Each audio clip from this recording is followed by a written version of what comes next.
I was talking to somebody today, right before I got on, and they said, oh, what's your talk about? And I said, the power of impatience.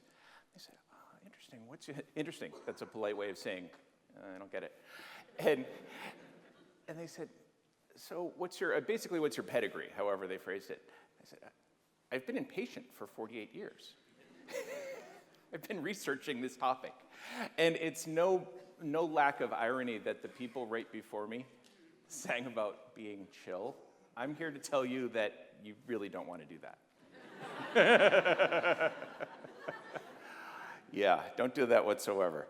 Now, here's the thing. I've been speaking about business topics for years, and I've never gotten nervous, since my first couple of speeches in 2005, okay? But for this event, for some reason, I've just been waking up at 4 in a cold sweat and screaming, which is an uncomfortable composition. And I'm trying to figure out, what is it? Well, I finally figured out what the story is. I've got 10 minutes to tell you that what you've been learning culturally, what we have all been learning culturally for the past 2,500 years, is just wrong. Just plain wrong, and you need to get rid of it. Impatience is a wonderful, wonderful force for good in the world. It's not a virtue, it's anti-virtuous. Of course that's something to keep you from getting a good night's sleep. So I was talking to my wife about this, and on Wednesday I was practicing with my wife, with my 2 daughters, and with all of their stuffed animals. So, as we speakers do before we get ready for an onstage performance, because you need all the eyeballs staring back at you. And I said, honey, I can't remember a single line from my speech. And so I'm not giving you that speech. That was a really good one, but I won't be giving you that one. She said, Ted, stop. Let's boil this down. And like I said, I've never been nervous for a speech before this time. She said, let's boil this down.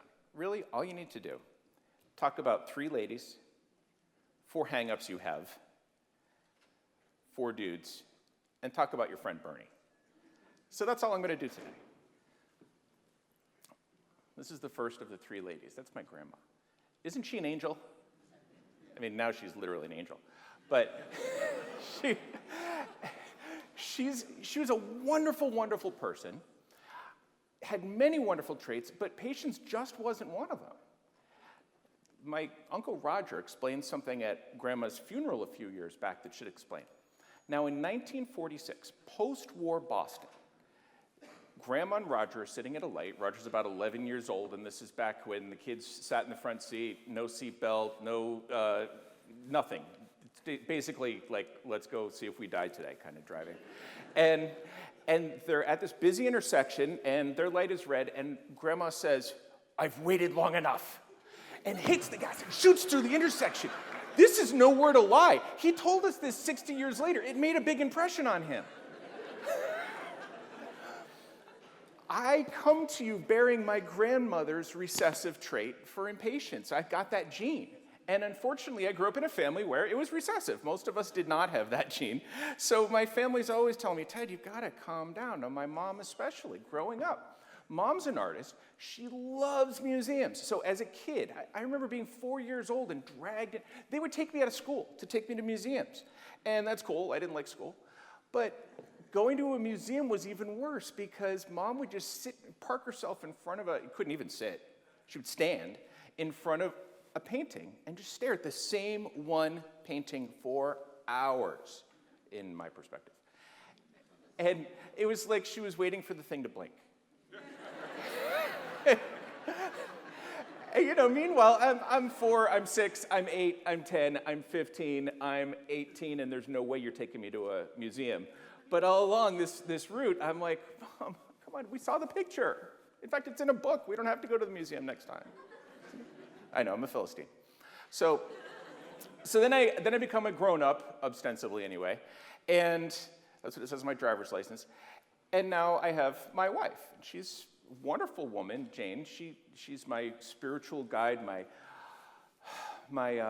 whichever one is the peaceful one of yin and yang, I can never remember.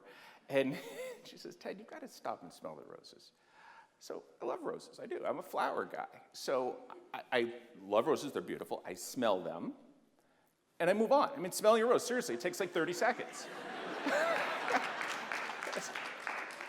I never understood that expression. There may be some trick somebody can explain after. And so here's the thing. All through life, there are these things. Now, we live in a time when the whole world is putting pressure on us, and I get it. I mean, I am pretty much, like most of you, tied to my pocket computer, also misnomered as a phone. Come on. It's a pocket computer, and every little ding and buzz and rattle, you turn the thing off, it turns itself back on to let you know there's something that needs your attention immediately. There's no downtime in our society. So have you ever heard of the slow food movement? I thought it was a joke, like it seems so farcical to me, but no, there's a movement. Let's take 5 hours to eat a meal. Imagine my horror. I don't know, I would rather clean up the trash at the side of the highway. So meditation, Mom and Jane, both. Oh, Ted, you should just learn to meditate. I can meditate really well. It takes me about 3 minutes. But here's the thing, going to a real meditation class and, chilling out or a yoga class or something like that, what do you think about? That's what's keeping me from going. I can't imagine what you think about for an hour can you bring a book? No, I don't want to go. Even waiting in line at Starbucks makes me sweat. I'm not a patient man. But here's the thing about not being patient. 2,500 years ago, this Athenian slave, Aesop, wrote all these stories about stupid little animals. And the most famous one is this smug tortoise who somehow beat a rabbit. No, I'll tell you the true story. That's a complete lie, a fabrication. Of course the turtle lost. The rabbit won. He got his trophy. He went on to probably found a business. And the bitter little smug tortoise sat down and wrote the story. And so that's the story that we have. Yeah, it's not. And I've always hated turtles. It's just not right. So this slide, this is actually what happens when we're patient. Nothing. Nothing in this world has ever been accomplished by those who wait. People who wait don't start businesses. People who wait don't get fed up and they don't start social movements. People who wait don't bother to run for public office because they think they can make a difference as opposed to what happens to them later in their career. People who, it's okay, you're allowed to laugh. People who wait do nothing. Martin Luther King was a man who may have been serene and calm, but he was impatient to make a change. He's one of my biggest heroes because the man saw what 100 years of patience had gotten our society. The race relations during his day was hurting not just black people, but also white people and every other group in this country. And he said, we cannot bear to have this another minute. And he got about to make it change. And that's how change happens. In order to make change worth making, you need impatience. But impatience alone is a temper tantrum. And I don't recommend it at all. I'm a father, this chef yells a lot guy on TV. If my daughters did something like that, I would be terribly embarrassed. I feel so bad for his mom and dad. Please, have some decorum. You also need relentlessness. You need perseverance. As my grandmother said, you need stick-to-itiveness. I like relentlessness because it sounds like a dog going after a bone. You just can't let go. So you want to make a change, you're impatient, and you marry that with the completely opposite view of, if it takes the rest of my life, that's okay. I'm going to make that change. Teddy Roosevelt. That's actually who they named this conference after. That's who they named me after. Teddy Roosevelt was impatient to the core. The man was one big ball of energy. Teddy Roosevelt was brought up in complete, the upper 1% of the 1% during the age of the first age of the robber barons. And he he saw the injustices of his society, especially as the police commissioner in New York City, and he said, we're going to make a change, we're not going to stop. He was a tireless campaigner, a relentless reformer. He fought the trusts, he fought for safer working conditions for people. He fought to make this a stronger country. He never gave up. He was impatient and he was relentless. But so was Richard Nixon. Richard Branson. Now he's my favorite billionaire. He's also the only billionaire I can put on that list of favorite or very admired. But no, I'm just joking. I like a couple more. But he is definitely by far my favorite billionaire. I love the guy. I love what he stands for. He's Virgin's screw it, let's do it guy. He's Mr. Dr. Yes. That's what they call him around Virgin. Let's give it a try.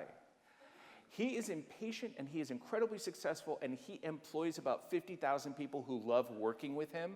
We love being his customer if we interact with one of his companies. He is the embodiment of impatience and relentlessness. Let's not give up until we get where we're going.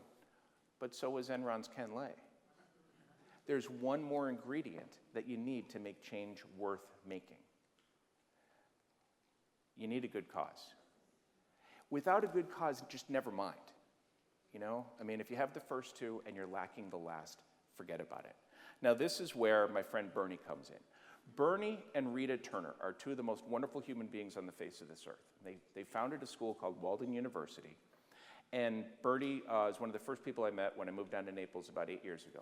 Bernie told me, because I just asked him, I said, Bernie, you're incredibly successful.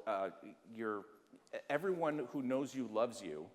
And what's your secret? He said, Ted, stand for something important. You'll be amazed at the caliber of people you attract to your cause. Bernie and Rita refused to get PhDs from the university they founded. I mean, how easy would that be? They said, no, it's not about that. That's not why we're doing it. We're doing it because the people that we surround ourselves with really deserve each other. And they're making the world a better place in many different areas, and we get to be a part of that. That is something that makes people, that humility, that drive to make the world a better place, that relentless pursuit of that drive is something that has made them successful because people are dying to help the Turners. But you don't have to change your country, you don't have to change your society. You can start a civil discourse society right in your town, just to elevate the tone of local politics, which I think we could all agree could use it. Local, state, national, international. Start a study group at your school. Help kids who are struggling in their subjects that you like, and maybe they'll return the favor too. Get an express line started at your Starbucks. That's a noble cause. Go out there. Be impatient. Tie your impatience to a worthy cause. Pursue it relentlessly. Don't you think you've waited long enough?